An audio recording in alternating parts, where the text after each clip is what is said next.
Tom Morello, Rage Against the Machine, Audio Slave, The Night Watchman, and Street Sweeper Social Club, his new band, and the one and only Boots Riley. And Boots, you wrote all the lyrics for the songs. I sure did. I do that sort of thing. I like to rap every now and then. Do a little rhyming. It's an amazing band. How did the two of you decide to do Street Sweeper Social Club? Well, we've known each other for a while, and Boots has opened up for several of my Night Watchman tours, and is always the first one to say yes when I ask him to play benefit shows or things of that nature. So we've been friends for about 6 years, and when Audio Slave disbanded, Boots and I had dinner one night, and I made him an offer he couldn't refuse. He said, "We're going to make a band. It's going to be called Street Sweeper," which it was at the time. And we're going to make anthems for the revolution. He never asked me.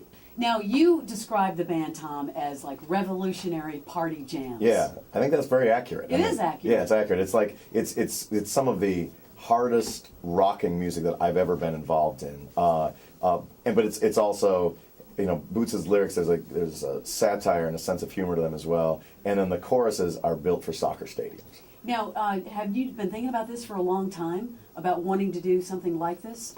I don't know. I just like, you know, kind of follow my muse. This is when Rage disbanded in 2000. This is the 6th record that I've made since then. You know, 3 Audio Slave records, a couple of acoustic Night Watchman records, and now this. I just like to, you know, Boots and I have had a great time. We were friends before we were bandmates. We've always had a great time playing shows together, and so far Street Sweeper has just been awesome. How did you two decide on Street Sweeper Social Club? Well, at our initial meeting, there's a lyric from one of Boots's coup songs that contains the word Street Sweeper, and when we first sat down, and I gave him no choice but that we were in a band together, I also named the band Street Sweeper. So there wasn't really, it was pleasantly no discussion about that. Yeah, kind of, you know, as a payoff, you know. We'll be in a band, but it'll be something based on one of your lyrics. That's right. That's right. Yeah. That's right. Friday night I had a chance to see the band, but Road Recovery event is such an amazing concert and organization, roadrecovery.org if you want to know more about it. But Friday night, just a great group of people. Perry Farrell, Iggy Pop. You were there, obviously. Jerry Cantrell. Talk about this little group of musicians that have gotten together every year for this. Yeah, I mean, it's a couple of years ago, I started doing a thing called the Justice Tour, yes. Which was based originally on hotel cafe shows in Los Angeles, where I would ask some friends. I don't go through managers. You say, we're doing a show tonight to benefit this particularly good cause, whether it's homeless advocacy or whether it's road recovery or whether it's something else, different social justice issues or charity issues. And call my friends up, ask them to come down to play the show. And this really great group of musicians has sprung out of that. And we've had from Sammy Hagar to Iggy Pop, from Steve Earle to Boots, the Animal Riley. And Road Recovery is an extension of that. It was an event honoring Wayne Kramer from the MC5, who's been involved in different recovery issues, and it's a great organization that helps young people and teens whose lives have been kind of hurt by drugs and alcohol. Saturday, you guys, the Road Recovery guys, Matt Pinfield told me the story about going to Sing Sing Prison. That's right. We played at Sing Sing Prison. It was you and who else? It was Perry Farrell, Jerry Cantrell from Alice in Chains, Boots Riley and myself, Street Sweeper Social Club played. Mm-hmm. Who else rocked? Gilby Clarke from Guns N' Roses. Billy Bragg. Billy Bragg played that as well. And it was quite a, Sing Sing Prison is an Handsome Dick, Manitoba. That's right, Handsome Dick played as well. It's an old school prison. The parts of the building are from the 1800s and the majority of it is like from the 1920s.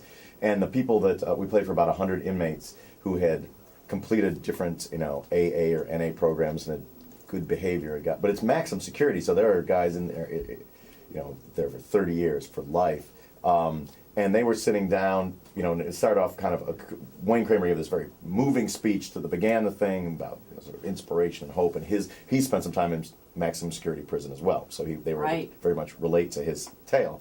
And then the rock started, and we were the first electric group to play, and I don't think that the prisoners knew how hard they were allowed to rock. Because the lyrics. They kept jumping up out of their seats and pumping their fists, worrying that the guards were. Yeah, oh, yeah. Sure, they didn't know how to react at first. The place exploded. That was our third ever public performance was at Sing Sing Prison. The first public performance was at the School of Rock in front of 11-year-olds. The second one was at a Nokia Friday night, and the third was at Sing Sing Prison. So we've got a pretty good. Wow. What song did you do Saturday at the prison? We played the Thin Lizzy song "Jailbreak" at the prison, which was sung by Jerry Cantrell, and Matt Pinfield introduced it, and Jerry started singing. The first lines of the song are, "Tonight there's going to be a jailbreak," and I was watching the prisoners' faces when the song came out. Some of them may not have been, probably hip hop fans in the audience there, and may not have been that familiar with the Thin Lizzy catalog. But as soon as Jerry Cantrell sang "Tonight there's going to be a jailbreak," everybody first looked to the guards, to the right and left, to see if it was okay to sing that, and they began rocking out. That's unbelievable. So, did anyone film this? That would have been an amazing. We weren't allowed to film, but we did Wow. record it. So it may be released at some point as a benefit for road recovery. First, I want to talk about Sunday night. You were involved in another event, Tom. That's right. You had a very busy weekend. Yes, you can't keep me down. The big Pete Seeger event with just an amazing cast of artists that performed. Yeah, it was Pete Seeger's 90th birthday at Madison Square Garden. Wow. There were about 60 performers, from Bruce Springsteen to Dave Matthews to Taj Mahal. It was like it was the entire history of like folk and rock music, and Pete's affected so many people's lives, and especially those of us who are both musicians and activists. Pete is really like the number one guy. So it was great, and Pete Seeger performed at night. He was there. I mean, he played on about 5 or 6 songs and was in really good spirits. And all the proceeds from that go to benefit his charity that helps clean up the Hudson River. Yeah, I had read about that, and Rich Russo that works here was there, and he said, you worked harder than anybody, that you were like on stage probably the whole night. Well, it was really fun. I got to play a song with Ben Harper, and then got to do an acoustic version of "Ghost of Tom Joad" with Bruce Springsteen. That was, and Bruce is one of my favorite artists of all time, so that's always a nice And you perk. two have become friends, and you've done a lot of stuff together. Yeah, we've rocked "Ghost of Tom Joad" several times together, electric, but it was the first time we ever played acoustic together. It's always an honor, to just even be invited to play at Pete Seeger's 90th birthday, but then also to get to play with Bruce was pretty awesome.